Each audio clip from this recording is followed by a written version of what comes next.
ঘড়িতে বাজছে 7:30। আজকে বন্ধ তো, তাই একটু দেরি করে ঘুম থেকে উঠলাম। আর প্ল্যানই ছিল আজকে দেরি করে ঘুম থেকে উঠবে। প্রত্যেক দিন কে এত সকাল সকাল ঘুম থেকে উঠে পড়তে বসবো? একটা বন্ধের দিন বন্ধের মতো যদি না কাটাই তাহলে কীরকম হয়? তো ওই হিসেবে আজকের দিনটা প্রথম থেকে শুরু করতেছি। ফার্স্টে পড়াগুলো শেষ দিতে হবে আইটেমের জন্য।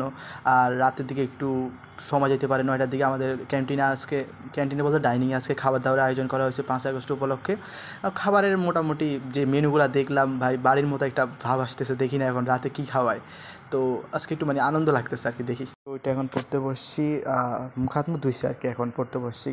কালকে মনে হয় আমাদের স্ক্যাপুলা, তারপরে ক্যাভিকল, তারপরে হচ্ছে হিউমেরাস, এগুলো আইটেমটা নিবে আর কি। তো এগুলো ওই অনুযায়ী পড়ে রাখতেছি। তো এখন মানে ক্যাভিকলের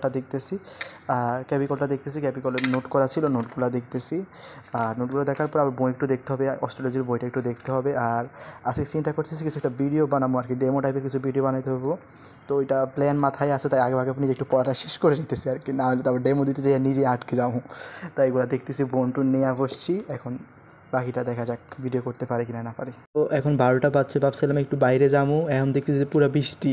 এখন ভাবতেছি বাইরে যাবো না, এখনই চিন্তা করতেছি যে মানে ভিডিওটা কইরা ফেলতে হইব, হিউম্যানাস রেডিয়াল আনলার যেটা ওইটা। তারপর 5 মিনিটের মতো বাইরে দাঁড়িয়ে বৃষ্টিটি উপভোগ করলাম আর কি, বেশ সুন্দর লাগতেছিল।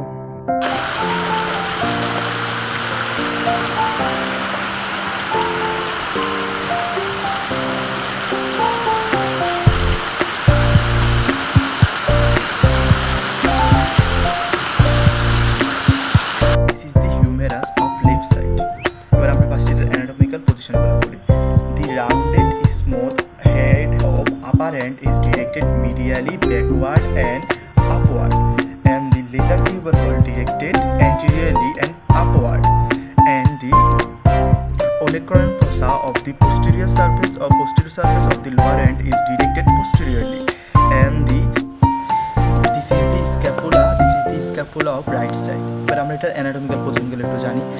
The cranoid cavity is directed laterally forward and slightly upward. তারপরে the coracoid process is directed. This is the clavicle of left side. ফার্স্টে আমরা এটার anatomical position গুলো জানি। The medial end is broad and quadrilateral, and the lateral end is flattened from above downward, and the medial to তো এখন 6টা বাজছে, তো ভাবছি রুমে তো কেউ নেই। তারপরে আমার পায়ের দিকে তাকায় দেখি একটা ঘাস ফড়িং এসে বসে রয়েছে। তারপর ভাবলাম যে থাক, একজন তো আমার সাথে রুমে আসে, যে আমার পড়াশোনার খবর নিতে আসছে। অন্তত ভাই পৃথিবীতে মানে পশু পাখি তো আছে ভাই, জীবজন্তু তো আছে মানুষের খেয়াল রাখার জন্য, এটা বুঝলাম আর কি। তো ঘড়িতে 9টা বাজে আসতেছে, এখন ডাইনিংয়ের দিকে যাব, দেখি আজকে কি খাওয়ায়। তো ওইটা নিয়ে একটা মানে এক্সাইটিং বোধ কাজ করতেছে। অনেকদিন পরে একটা হলে এমন একটা আয়োজন করা হয়েছে, তো তাই একটু মানে ফিলটা অন্যরকম ফিল করতেছে। এখন দেখি কি খাওয়ায়। লেটস গো, এখন যাওয়া যাক হলের দিকে। এখন যাব, সবাই চাইতেছে প্লেট নিয়ে যেতে বলছে আর কি, দেখি সবাই এখন যাবো হলের দিকে। তারপরে আর কি খাওয়াইতেছে, কি খাইতেছি সবগুলো এখন ভিডিওতে থাকবে। আচ্ছা, এই তো রুম থেকে বেরোয় হাঁটা শুরু করলাম। সত্যি বলতে আমার বি ব্লক থেকে খাওয়ার রুমের যে বা ডাইনিংয়ের যে দূরত্ব, তো অন্তত হিসাব করলে 800 মিটার মতো হবে, বা 800 মিটার, বা আমার কেন জানি মনে হয় যেন 1 কিলোর বেশি হবে। তো এখন দেখতেছি তো কেউ নাই, আমি ভাবতেছি কি সবাইকে আমার আগে চলে গেছে নাকি। এখন সামনের দিকে যত দেখছি 1-2 করে দেখা যাইতেছে, কিন্তু আমি দেখতেছি মানুষ কম। এখন ভাবতেছি কি আমি আগে যাই দাঁড়ায় থাকা না লাগে। তো এখন হাঁটতেছি। তো এখন দীপাকে তো জোনাইদের ফোন দিল, জোনাইদ আমার ফোন দিল। এখন ওরা বলতেছে আমি চলে আসি, তুই আস। এখন যাইতেছি সামনের দিকে। এখন ভাই তারপরে ভিতরে আইসা দেখলাম যে আমি আগে আসিনি, আমার আগে আর অনেকে আইসা বসে গেছে। ভাগ্যিস ভালো আগে আসছি, সিট পাইয়া গেছি, বসে গেছি। এখন এইটা পোলাওটা নিলাম। আর আমাদের একজন সার্ভ করতেছে, বিয়ে বানাতেছে, বিয়ে বাড়ির দাওয়াত খেতে আসছি আর কি। সবাই সার্ভ করতেছে, কথা বলতেছে, এই আর কি, হাসি ঠাট্টা। পরে ভাই ডাইনিংয়ের আমার একের পর এক আইটেম দিতেছিল। এখানে আইটেমের মধ্যে ডিম ছিল, তারপরে রোস্ট ছিল, আমি খাসি নিয়েছিলাম, তারপরে সবজি ছিল, তারপরে আমি পিন্নিটা ভালো লাগছিল, তারপরে আমি পিজা নিয়েছিলাম, আমি অনেকে কোকো। এটা ছিল আমাদের টোটাল খাবারের ভিউটা ভাই। খাবারটা অস্থির হয়েছে, আমার ভালো লাগছে। তারপর খাবার শেষে আমাদেরকে এই মিষ্টিটা দিছিল আর কি, এটা কথা বলতে ভুলে গেছি। তারপর বাইরে দেখি এই অবস্থা। তারপরে ভাই বুঝলাম যে আগে আসে খাওয়ার গুরুত্বটা কত বেশি, পরে আসতে যে কতটা ঝামেলা। পিজাপের বোতলটা নিয়ে রুমে চলে আসছি।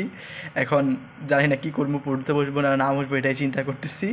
আর পড়া বলতে বায়োকেমিস্ট্রি কার্ডের জন্য পড়তে হবে, বায়োকেমিস্ট্রিটা পড়তে হবে। আর পিজাপটা এখন নিয়ে আসছি, এখন এটাই পিন্ডি ভাই সব শেষ করে আসছি হয়ে আনে। আর কি আনবো আর ভাই, ধাক্কার মধ্যে বেরোইছি ভাই। পরে ভাই সব শেষে বলবো যে মানে খাবারটা ভালো হয়েছে। এরকম প্রতি বৃহস্পতিবার যদি এরকম একটা আয়োজন করা যেত তাহলে অনেক ভালো হতো আর কি। মানে এখন বড় ভাইদের কাছে এটা আবেদন থাকবে যে প্রতি বৃহস্পতিবার যেন রাতে যেন এরকম একটা বড় মহাভোজের আয়োজন করা হয়।